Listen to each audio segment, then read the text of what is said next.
one thing to say like, okay, we're going to go ahead and put that game behind us. It's another thing to actually do it.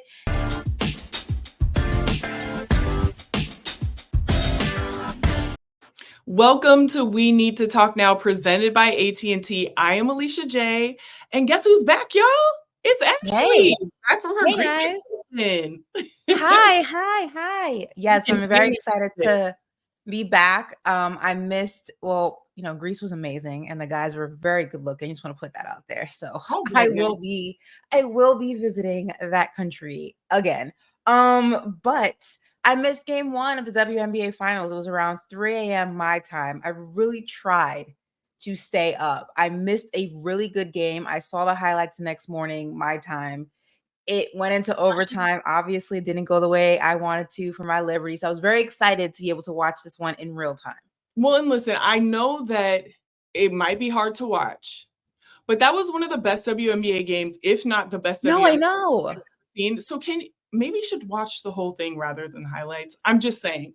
I wish I could have. I didn't have a way to because YouTube TV doesn't work when you're in like foreign countries because it's based on like where you sign up. And so like, trust me, I tried to tap in and watch it. I couldn't get my YouTube TV working. I didn't have the VPN. I was not prepared.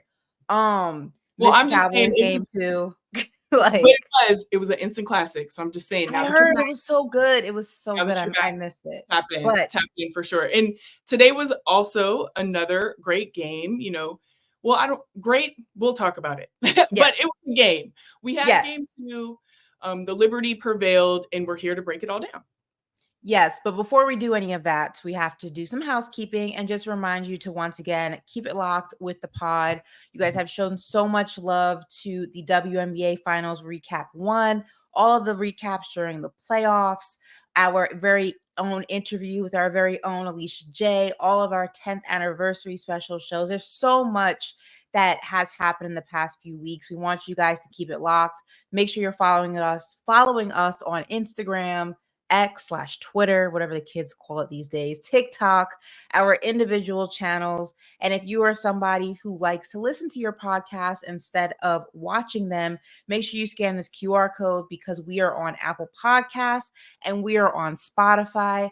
And always make sure you have those notifications turned on if you're a YouTube watcher, because we're there too. So there's no reason to not tap in with us right here on We Need to Talk Now.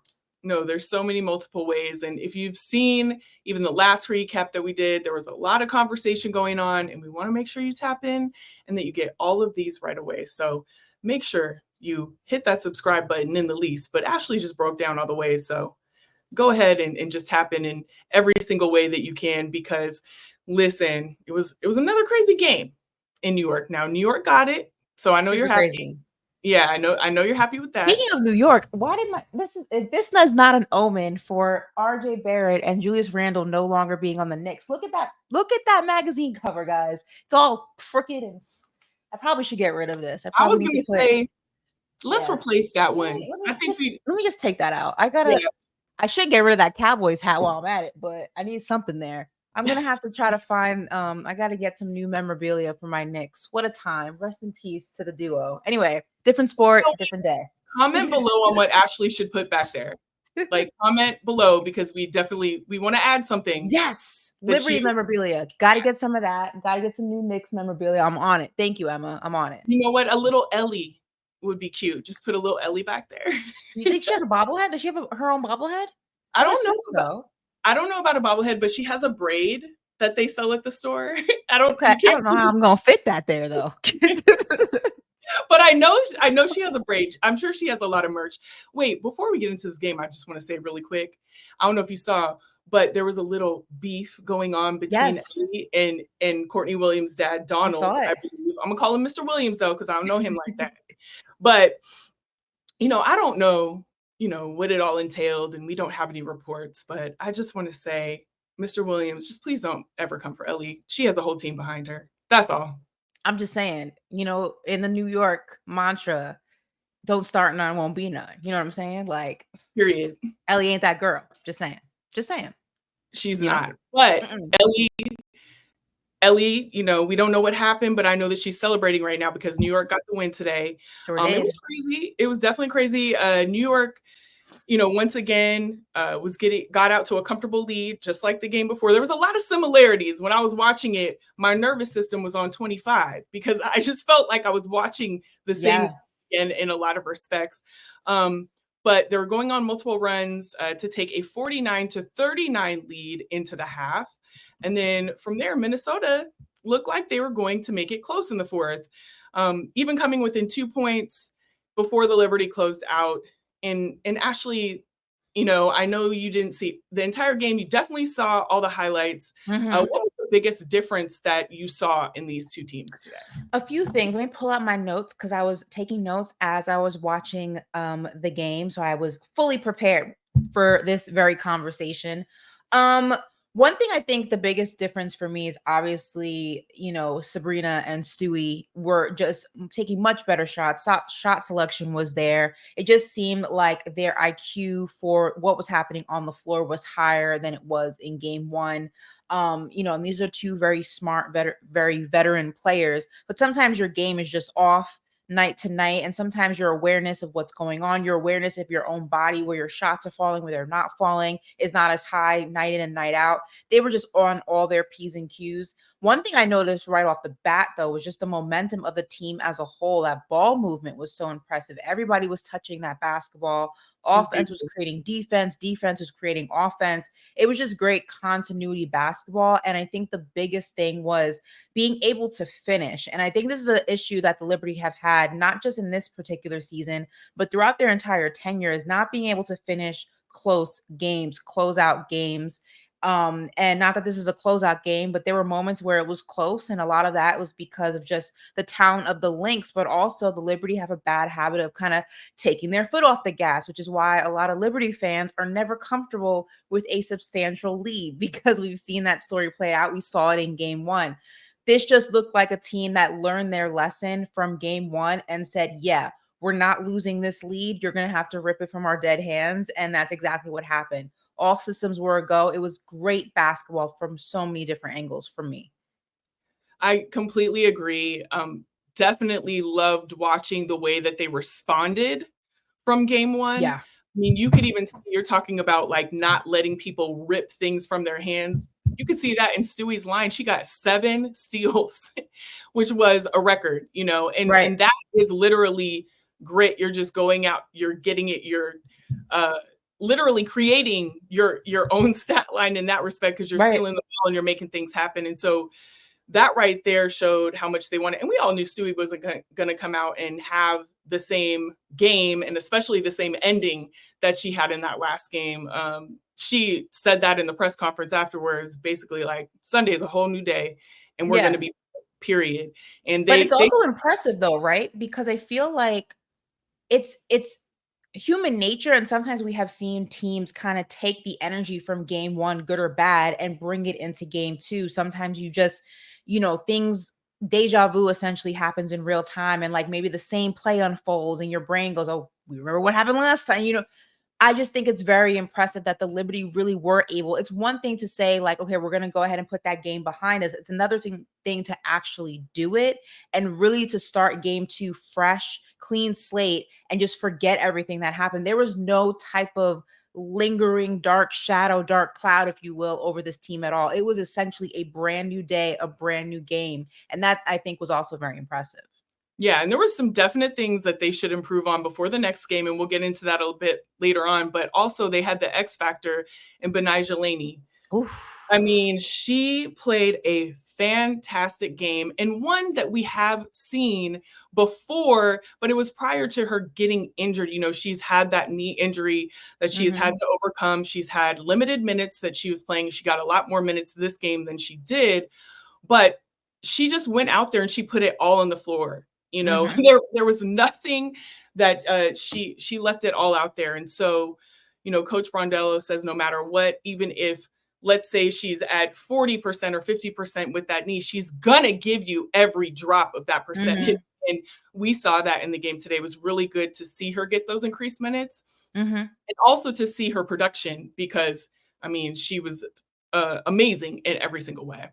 Yeah, I mean, let's talk some more about Laney-Hamilton and some of the other player standouts from this game. Obviously, Breanna Stewart had a great bounce back game. I'm sure she has not slept because I know if I missed those free throws, I would not have slept until this very game. I'd be tossing and turning. I've stayed up for much less than that. So, but she bounced back with 21 points. Obviously, She, Laney-Hamilton, as you just mentioned, what happened?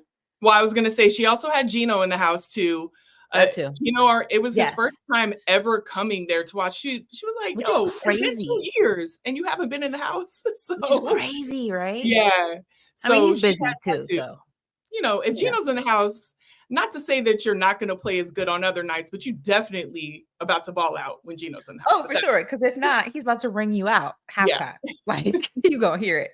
Laney-Hamilton, as you mentioned, 13 points in the first half, 5 of 6, including 3 of 4 from the 3-point line. Finished with 20 points, 4 of 6 from the 3-point line. First career game with 20 plus points in the WNBA final. So shout out to her. You mentioned the knee procedure a month ago. Breanna Stewart, like we mentioned, 21 points, 8 rebounds, 5 assists, 7 steals. Third player with 15 plus points, 5 plus rebounds, 5 plus assists, and 5 plus steals in a WNBA finals game. Obviously, also have to mention Sabrina. She was a great anchor for this team as well. Again, the Liberty as a whole just played really, really, really, really nice continuity basketball, team basketball. The chemistry was on point. It wasn't your usual suspects really kind of leading the fort. And I think sometimes that can be the benefit and the curse of a really good basketball team, right? I think when you have two stars on a team, and there's so many stars on this team, but really focusing on Breanna and Sabrina in this conversation, sometimes when those are your constant leading scorers, your opponent knows exactly who to attack to take you out of the game. When you're such a deep team and such a talented team, you should go ahead and utilize all of that talent, all of your bench throughout so many different points of the game, because what that does is then cause your opponent to have to make adjustments in real time. I think sometimes these really stacked teams with players that really perform night in and night out get a little bit comfortable in who they rely heavily on, which then makes them predictable. And I think that the Liberty have a huge asset in the fact that they can be unpredictable because there is so much talent. You just have to know when to utilize it and kind of let it cook. And I think that's exactly what we saw in game 2, which is why I think the Liberty walked away with the win versus game 1. I also think something very small that I noticed was that the Lynx were tired in Yeah. stretches. You could tell that they were really tired, and everyone talked about the game that the Liberty had, the extra time they had, Hmm. because of the way that the series worked out. They had like an extra day of rest, I want to say. Maybe it was 2, but Hmm. regardless, they had an extra day. And everyone thought in that game 1, like it didn't make a difference, but really the rest comes in the stretch. Like Hmm. it comes in that second game when they've been playing straight for days and you've had that, little bit of rest. So I'm not saying it was like a huge factor, but I definitely saw them being tired, the Lynx being tired at times. And I thought that is where that extra day, that extra time came Hmm. in for the Liberty. It definitely was a factor in there. And I mean, the Liberty did a good job of controlling the pace, right? I think that the Lynx are a really good team, a really great team. And if you let them control the pace of the game, then, that is at the detriment of the Liberty. And I think we saw that a little bit in spurts in game 1, especially down the stretch, which is why that game ultimately went into overtime and a bunch of other reasons as well.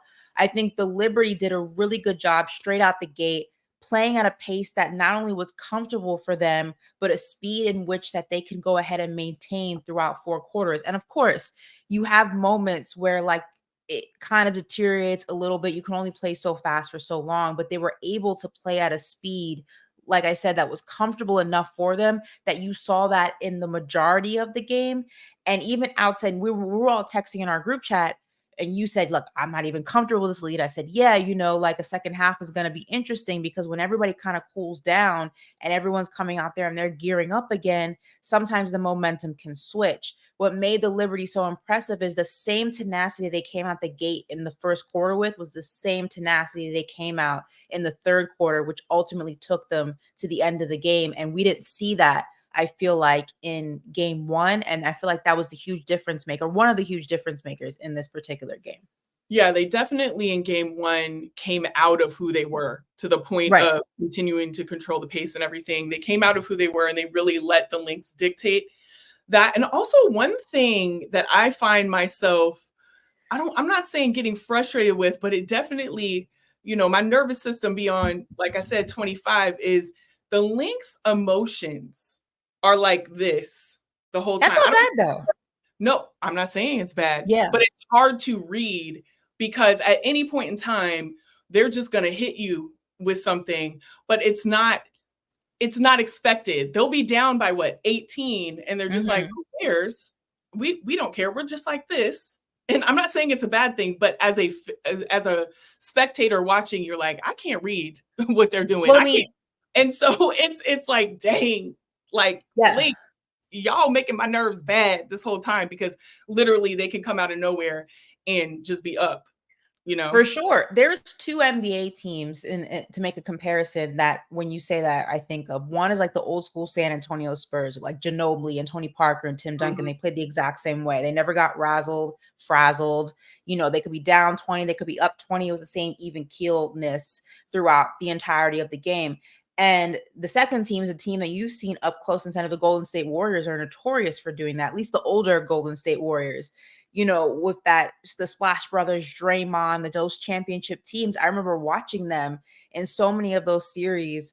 And, they're down 10, they're down 15, they're up 10, they're up 15. And it's the same kind of calmness that almost gives you goosebumps because you never know where they're going to attack and go on a run. And then when they do, it's all over. So I know there were some people on Twitter who were upset about the lack of emotion from the Lynx, and I was on the opposite end of that. I said that's what makes an opponent so scary, is because when you know that you have an opponent frazzled and you see them bouncing balls and yelling at the refs and yelling at each other, you're on that other bench saying, oh, we got him. We got him on the ropes. And when you think about the Liberty and the Aces series, you saw a lot of that kind of frazzleness and Coach Becky yelling at her teammate and at her players and the players yelling at, and the Liberty knew, oh, we got them. With the Lynx, you don't know what you got to play them P's and Q's every single game because they're not showing you. If they're frazzled, you don't know it. And I think that makes them more deadly. Oh, I couldn't agree more. I'm not saying it's a bad thing at all. Yeah. I'm saying it's part of their superpower for me sure. as somebody who's watching from home to be like, dang, I can't even read what's happening right now. Mm-hmm. You know what I'm saying? That's part of the superpower. But it's definitely something that they have remained consistent in. I'll tell you that for that much. For sure. But I cannot wait for game 3 because, yeah, for the Lynx, this was not their best game. We can go down the line on the ways, and we will, that we think they should improve for the next game. But I'm excited because really in my mind, all these two teams need to do is play the basketball they've been playing the whole year. Both teams, the reason why things were swayed is they got outside of themselves in a way. And so I'm really excited to see that for both teams, really. And they're so, in a lot of ways, evenly matched in that respect, that's why you see that game 1 that you saw. That's why you see the best, one of the best WNBA games, if not the best, because these two teams are matched up. And Minnesota isn't going to lay down. They're going back home. They're going to be with their fans. There was 18,000 fans at the Liberty game today, which was over 18,000, a little bit over 18,000. Yeah, and I know that there's going to be a packed house for Minnesota for the next 2 games that we're talking about two of the teams with the best home record in the regular season, the Liberty and the Lynx. So it's going to be packed. No, it's definitely going to be packed. They're going to be home. They're going to be comfortable in their all of that kind of stuff. And they're going to be playing their basketball. So I'm really excited to see it. What do you expect as the Lynx return home, and what does each team need to do in game 3 to take an edge and win this championship? Well, I'll look at the side from the Lynx to begin with, right? obviously when you're in the familiarity of home, you're sleeping in your own bed, you have your own routine, right? Role players tend to play better at home, so your bench is going to be more useful to you. You're going to have more of those names that you haven't seen in games 1 and game 2 step up and have better appearances, just because when you're familiar with your surroundings, you get better results from the team as a whole versus just particular players, right? I think that works in the favor of Minnesota. I think the crowd's going to work in favor of Minnesota. Home crowd advantage or home court advantage is a real thing, and the crowd plays a big part of that. Obviously, with the Liberty, you traveling and not sleeping in your own bed makes a big difference, and everything that goes in the favor of the Lynx in terms of role players and things like that. The Liberty may struggle with that. Um, Also, we're still talking about a Liberty team that I don't think a Leopard changes its spots overnight. And although game 2 was a great indication of what the Liberty can do in terms of holding on to a lead, we're talking about a team that's not notorious for doing well with leads and holding on to them. And when you talk about um Minnesota pulling within 2 with 5 minutes to go, but then the Liberty went on a 9-0 run. A lot of that had to do with not just your stars, your main people. I should say, I don't want to say stars because they're all stars, but like your usual suspects. It was everybody else filling in the gaps as well, right? I don't think you have that same result in game 3 on the road. Also, Laney-Hamilton, fantastic game from her. She still has that nagging knee injury, and that's something that you have to go ahead and keep an eye on. You can't expect someone to have back to back, and I know they're not back to back, but it might as well be when you're dealing with a knee injury. Performances like that. So you're going to need Sabrina and Breanna once again to step up. When you do that, it goes back to my first point earlier in the pod. Sometimes when you're so reliant on 2 people to hold it down, that makes the defense on the other team know exactly who to attack and exactly who to leave open. So there's going to be a lot of things working against the Liberty. But to your point, if you play your game, this game should be a lot closer than I think game 2 was today, just because I think the Liberty have found their momentum a little bit. I think the Lynx probably played their worst game in game 2, and I don't think they'll have that same performance at home. Yeah, there's no way that they're going to have that same performance. I cannot see it. I would be absolutely shocked. At home for sure. Yeah. Yeah, I'd at be home. shocked. I know one thing that Minnesota definitely needs to do is to be more efficient from the 3-point line. They did not Mhm. have the best shooting game today at all, which is very uncharacteristic of them as well. Going back to not playing their game. The bench play, like you said, it wasn't. The bench play wasn't great. They've had a lot of people who have contributed throughout the year. Mhm. I would probably say their bench isn't as deep as the Liberty, Mhm. obviously, but they have had a lot of people that regularly contribute from the bench. A lot of X factors that come out. And even in this game, I didn't really feel like there was an X factor period. It was just kind of like on all cylinders, they had to improve. That for Minnesota needs to happen. Someone really needs to be that X factor, go off kind of like that Courtney Williams Mhm. game that she had in game 1. So, I just can't see them having another game like this. And then the Liberty too. Listen, it was a win. It was great, but they have a lot of things to improve on too. And 2 things that are really, really crucial for them is JJ and Phoebich. We cannot. JJ she had a great game today, but we cannot be in foul trouble. Like, don't even think Mhm. about it. You have to have both of those players not in foul trouble, and they've struggled with that during the playoffs for sure. Um, Mhm. the runs.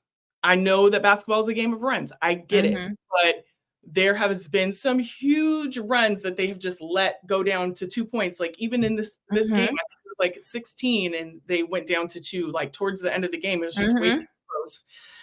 And like I said, for both, just really stay in the game that you've played all year. And it's gonna be a fight. It's gonna be a good playoffs for For us, sure.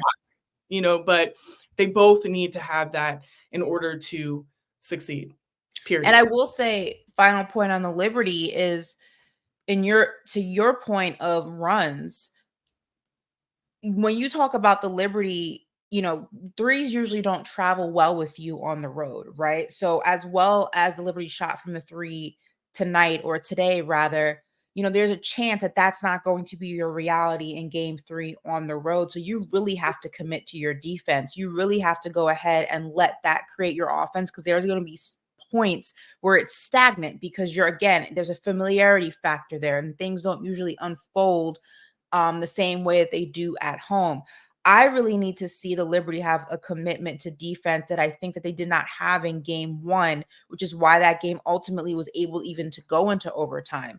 I feel like if you don't commit to the defense throughout 4 quarters on the road against a team, like I said, that I don't believe will have a game as bad as they did today in game 3 and for the remainder of this series, it could get bad for the Liberty. So yes, your shots may not fall. Your offense may be a little stagnant at times, but you can always play defense. Defense always travels. So you have to commit to that. And I think that should be something that the Liberty are really hammering in when they're in the film sessions and things like that. You have to play defense. Could not agree more. Could not agree more. And we're really excited. I know I'm excited. I'm super excited. Prediction time. I know. I want the game to happen right now. But Ashley, who do you think is going to win game 3? Okay. I know what I'm supposed to say as a fan, so I'm not going to say that, but I'm going to think it. I'm going to manifest it. I think that the Lynx are going to go ahead and lock down game 3. I have this series going 5. So, but I do think that I tend to lean with the home team, the familiarities, the comforts of home court advantage, home crowd, all of that stuff makes a difference. I think that it's going to take the Liberty a game to kind of get into their swing of things a little bit when we talk about them on the road. I got the Lynx, but it's going to be a close game. It's not going to be a wash. It's going to be a close one.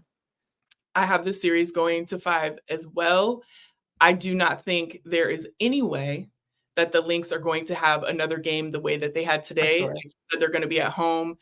And I think all of these games, I mean, I know today the final score didn't reflect it being close. Yeah.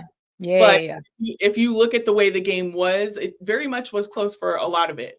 And so I think all of the games are going to be close. These, like I said, these teams are so evenly matched on so many levels that I just can't see it being like a true blowout ever. So I agree with you that it will be close as well.